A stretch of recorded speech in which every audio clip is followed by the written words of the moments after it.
Foi, porque não salvou, não. Oi, gente. Não sei o que houve. Ficou reconectando, reconectando. Tô aqui de volta. Vamos aguardar a doutora entrar. Doutora Helena.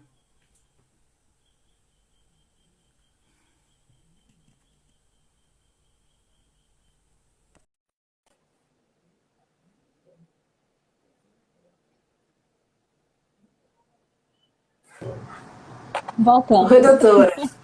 Ficou reconectando, reconectando e travou. Não consegui nem sair. Coisas da Me desculpe. tecnologia, né? Ó, isso acontece. Pena que não gravou, mas não tem nada não. É aquela parte não gravou. Ah, Viu, doutora? Como a senhora estava explicando a parte da vacina, né? Que depois de 30 dias, quem foi infectado, que pode tomar, né? Não é isso? isso, exatamente. Tá certo. Depois de 30 dias. Lembrando que a pessoa, no momento que faz a vacina, não pode apresentar febre, né? Então, tem algumas características. Então, esses 30 dias é depois da pessoa estar bem, né? Da Covid, aí ela pode se vacinar. Ah, eu faço parte de um grupo do Aristide Maltês, de mulheres que têm câncer de mama.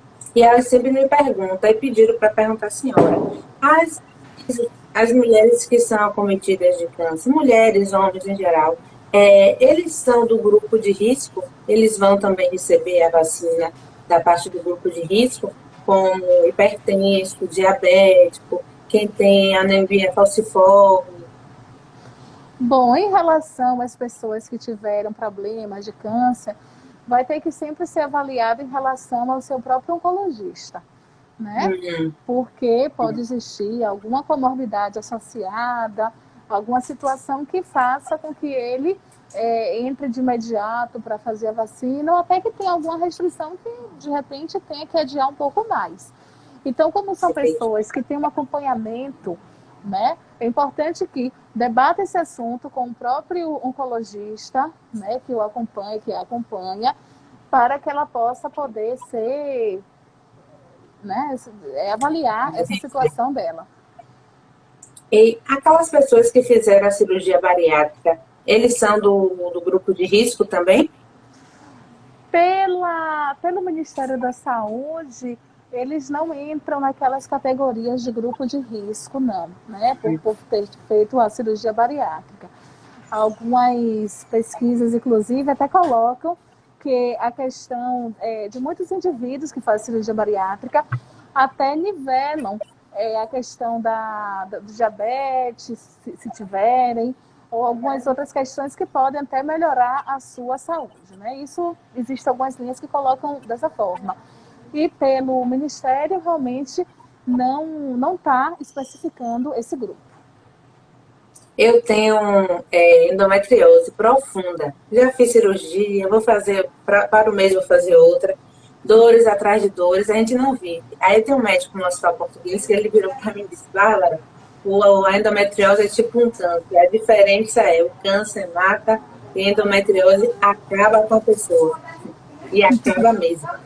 Um dia Exato. está inchada, cheia de papa, outro dia já está fininha, entendeu? Aí você só ouve assim, menina, como você está gorda? Menina, como você está gorda? E as dores? E as dores que a gente sente são dores horríveis. As pessoas que têm endometriose, nada de entrar nesse grupo, né, doutora? Nada a ver, né? Não é só uma É, pergunta que eu queria saber mesmo.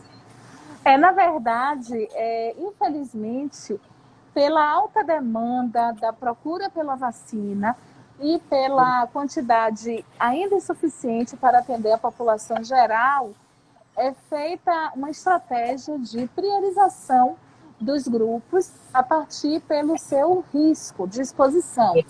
Então, aí começaram a capitanear esse processo os profissionais de saúde, porque são pessoas que estão na linha de frente, com um risco muito aumentado, né, Com de certeza. serem expostos. Alguns indivíduos, sabidamente, de grupos de risco por questões fisiológicas, como os idosos, que são pessoas que se tornam mais frágeis, né, pela redução da sua capacidade imunológica de enfrentar, né, infecções.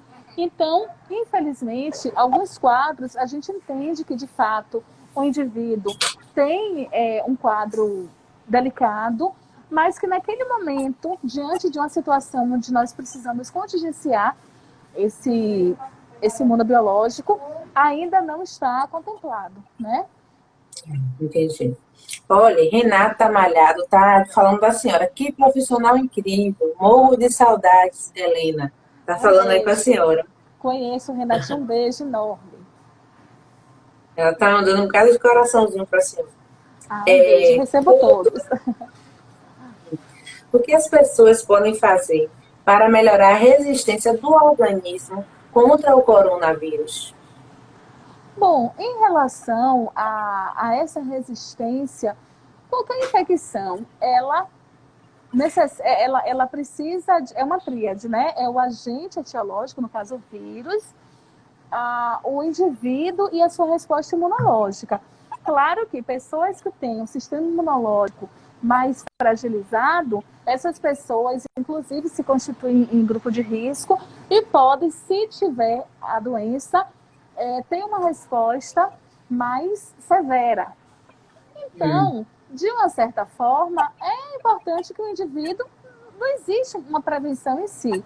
Mas, claro, se a pessoa precisa fazer alguma reposição de uma determinada vitamina, de algum nutriente que isso vai fortalecer, isso vai ajudar a sua resistência imunológica como um todo.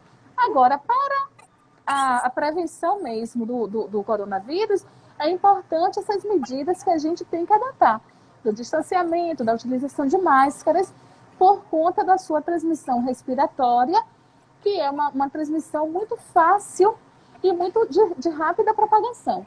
Então, a gente não pode pensar que vai existir uma forma de nós nos fortalecermos e isso daí ajudar a gente não ter infecção. Se a gente não tiver essas medidas de prevenção, a gente vai se tornar vulnerável da mesma forma. Entendi. É seguro uma mãe com coronavírus amamentar? Bom, a amamentação ela não está contraindicada. A doença é uma transmissão respiratória, então é importante que essa mãe ela se proteja durante o ato da amamentação. De que forma? A utilização da máscara, né? E que ela realize a higienização do seu corpo, das mãos, para que ela possa estar protegendo a criança. Mas não existem estudos que indiquem que a doença passa, que o vírus passa através do leite materno. Então, ela pode sim continuar com os cuidados com o seu filho, amamentando, mas utilizando a máscara, evitando falar naquele momento, evitando qualquer tipo de situação que possa provocar gotículas, né? E ela precisa ter a higienização das mãos, do ambiente, para proteger a criança. Isso é magnífico, né? Ela pode amamentar e não passa, o leite não passa. É interessante, viu? É interessante mesmo. Porque aí a gente continua, né, beneficiando a criança dos benefícios da amamentação. Então, isso é importante. Uma pessoa que teve coronavírus pode doar sangue depois de quanto tempo? Ela ficou curada, não teve sequelas? Ainda não existe, até o momento, no banco de sangue, testes específicos para a Covid, né? Quem é doador sabe que existe uma sequência de séries de sorologias que são realizadas para o indivíduo. Hepatite B, HIV e outros tantos.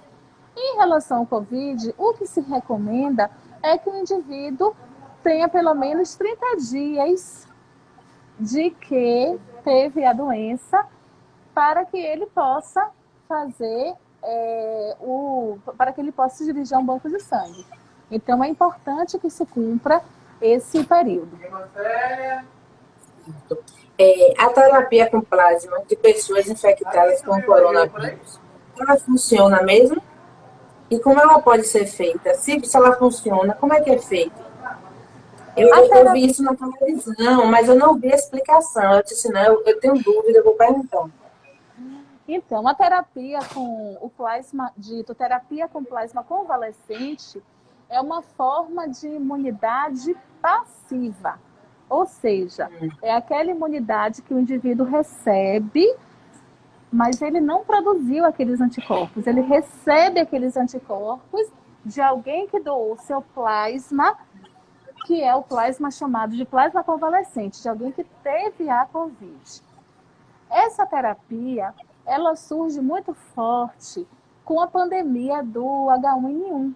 Para alguns casos, foi feito em substituição a outros tratamentos que não tinham mais efetividade.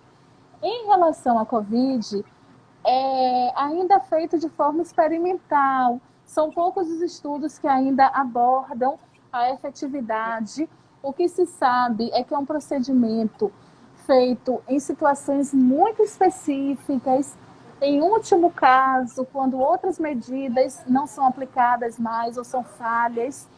É um procedimento que exige todo um preparo a nível de banco de sangue, então não é uma coisa assim a se fazer de forma tão fácil, ambulatorial, precisa todo de um preparo e não temos ainda resultados seguros que indiquem essa terapia como um tratamento eficaz contra a Covid.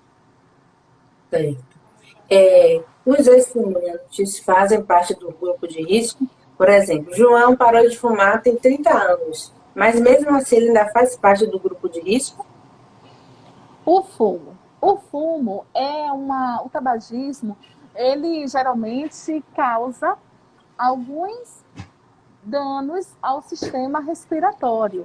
E quanto maior o tempo em que o indivíduo é exposto ao tabagismo, ele pode sim apresentar algumas questões de saúde associadas ao hábito, como a doença pulmonar obstrutiva crônica, né, DPOC, algumas bronquites, até mesmo o câncer. Então, o ex-fumante, ele necessariamente, individualmente, não está no grupo de risco. No entanto, é importante que esse ex-fumante seja avaliado em relação ao seu quadro clínico. De repente, ele passa a apresentar alguma comorbidade que está associada ao seu hábito de fumar e que naquele momento vai ser contemplado no grupo da vacinação. Então, é sempre importante ter esse olhar para o sistêmico. Então, o indivíduo é ex-fumante, mas às vezes ele parou de fumar há muito tempo e ele já não está mais sofrendo aquelas sequelas do hábito. Às vezes o indivíduo é ex-fumante e fumou por 2 anos, mas tem algum ex-fumante que fumou por 30 anos. Então, como está a sua saúde geral? De repente, ele desenvolveu uma hipertensão, né? E por ser hipertenso, ele já pode ser enquadrado no grupo de risco, por exemplo. Então, é sempre importante ver esse global do indivíduo. Tem uma pergunta, assim, eu tenho uma dúvida. Eu não sei se eu vou formular ela direito. É assim, como funciona o sistema imunológico de uma pessoa assintomática e uma pessoa assintomática pode transmitir o coronavírus para mais de uma pessoa? É uma pergunta bem interessante, Bárbara, porque, na verdade, o sistema imunológico é o nosso sistema de defesa. Quando o nosso sistema imunológico ele entra em contato com um agente externo não conhecido do organismo, ele vai recrutar as células de defesa para que aquele agente seja debelado.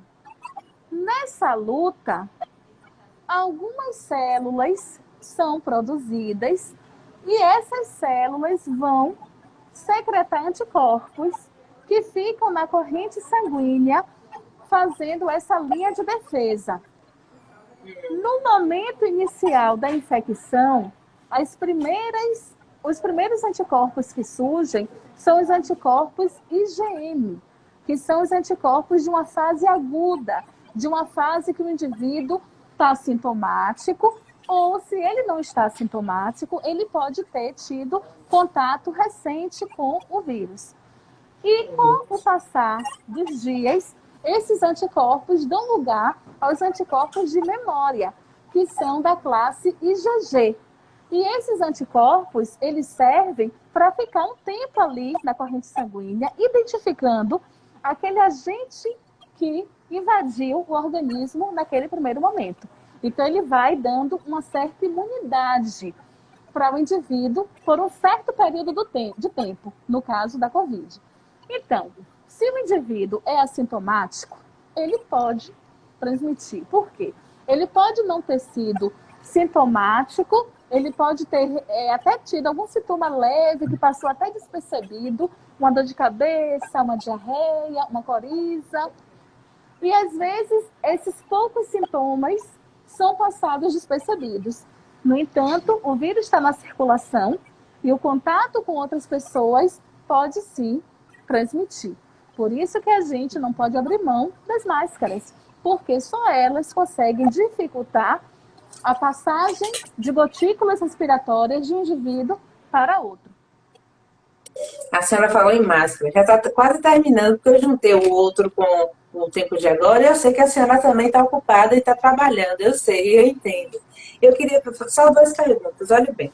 Uma máscara de pano é melhor do que a máscara, essa máscara que a gente compra na farmácia? Qual o melhor das duas? Qual que previne mais, protege mais? Olha, essa pergunta sobre máscaras é uma pergunta importante porque é a forma que nós temos de nos prevenir. A indicação do uso da máscara vai depender do tipo de atividade e do tipo de exposição que o indivíduo venha a ter. Se eu tivesse como odontóloga trabalhando no consultório, certamente eu não teria máscara de tecido. Eu iria utilizar uma máscara que é uma N95, que é aquela máscara mais... ou a máscara cirúrgica também, aquela máscara descartável de tripla proteção, que se adapta bem ao rosto. Mas para o convívio social, você pode utilizar a máscara de tecido. No entanto, você tem que ficar atenta a algumas características dessa máscara. Ela não pode ser uma máscara muito fina. Então, geralmente, ela tem que ser feita com forro, dando essas duas camadas. Ela tem que estar bem adaptada ao nariz, ao queixo e à lateral do rosto. Porque essas regiões também é por onde a circulação, né, da nossa respiração pode sair. Evitar manipular a máscara enquanto estiver em uso. Porque toda essa manipulação vai fazer com que minhas mãos sejam veículos da transmissão do vírus. E algum sinal de que a máscara está umedecida, eu preciso trocar. Então, essas condições são muito bem observadas para quando nós formos utilizar uma máscara de tecido. Algumas pessoas têm feito até a colocação da máscara descartável e em cima de tecido. Pode ser também. Pode ser. Inclusive pessoas que se acham a respiração fica mais difícil. Então, é importante que tenha esse tipo de cuidado, porque aí sim a gente está fazendo uma boa utilização da máscara. Então, no convívio social, que é esse convívio de trabalho, às vezes dentro de casa, quando você tem alguém que tem uma saúde mais frágil e que por você estar saindo e voltando, você fica preocupada, né, de ser um veículo de transmissão e usa uma máscara, pode usar de tecido com essas características que eu abordei. My teacher está falando aí da senhora. Very smart person. Está vendo? Que coisa boa. Estou encontrando vários amigos. É um professor de inglês muito bom. Gerlon, um beijo. Doutora, outra coisa. O álcool mesmo, 70 líquido, qual o melhor? Ele ou o gel? Ou o álcool em gel? Porque, eu não vou mentir, eu prefiro o líquido. Eu gasto muito, viu? Mas eu prefiro, gasta mais, é claro, mas eu prefiro o líquido do que o gel. Na verdade, são formas... Tem um melhor assim ou não? Todos os dois são eficientes mesmo. Bom, são formas de apresentação da mesma substância. O álcool Hum, 70, ele é o álcool mais eficaz para a proteção. Então, hum, ele pode vir veiculado na forma em gel, que geralmente se utiliza muito para as mãos. Por as quê? mãos. Mesmo que a gente sinta que ele não dá aquela sensação tão sequinha de imediato, e às vezes fica aquela sensação mais úmida, né? No entanto, algumas formulações contêm substâncias emolientes, ou seja, substâncias que protegem a camada da pele.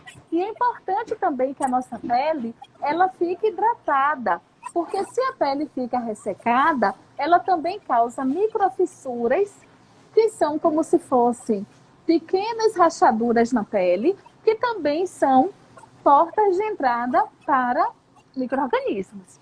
Então, o álcool em gel, ele geralmente se presta muito para as mãos, porque ele tem essas características. Enquanto que o álcool, que é líquido, mais para superfícies. Mas ele também pode ser utilizado para mãos. A gente tem feito isso bastante, porque, inclusive, ele tem as mesmas propriedades do álcool em gel. Ele vai fazer essa desinfecção, essa antisepsia das mãos. Sara está dizendo aí, porque em gel alguns me dá alergia. Tem uns em gel que tem cheiro de sério, tem cheiro de alho. Você vai no hospital, tem um cheiro de alho. Mas eu gosto desse que tem um cheiro de alho, que eu acho assim, tem cheiro de alho, então esse que é do bom. Aí as meninas, você é do contra, você é do contra. Isso não é não, porque tem cheiro de alho, é do bom. Tem uns que tem cheirinho, como da Giovanna Baby mesmo, que é cheiroso, né? Mas é tudo a mesma coisa, né, doutora?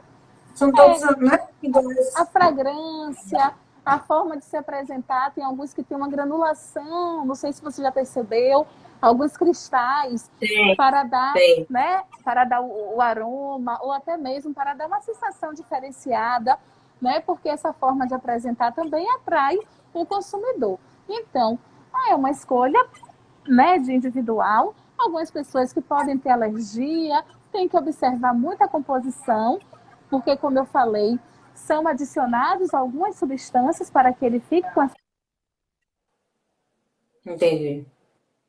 Tá mudo. Para algumas Como... pessoas, a composição do álcool tem que ser observada para pessoas alérgicas, né? Para observar se dentro daquele elenco de ingredientes tem algum que lhe cause alergia. Oh, mudando de assunto, é porque eu estou recebendo as mensagens aqui no Zap. Tem duas promotoras, um defensor público e um advogado, me pedindo, Bárbara, depois faça uma live com ela sobre doenças sexualmente transmissíveis, que eles falaram que a senhora também coordenou, não foi isso?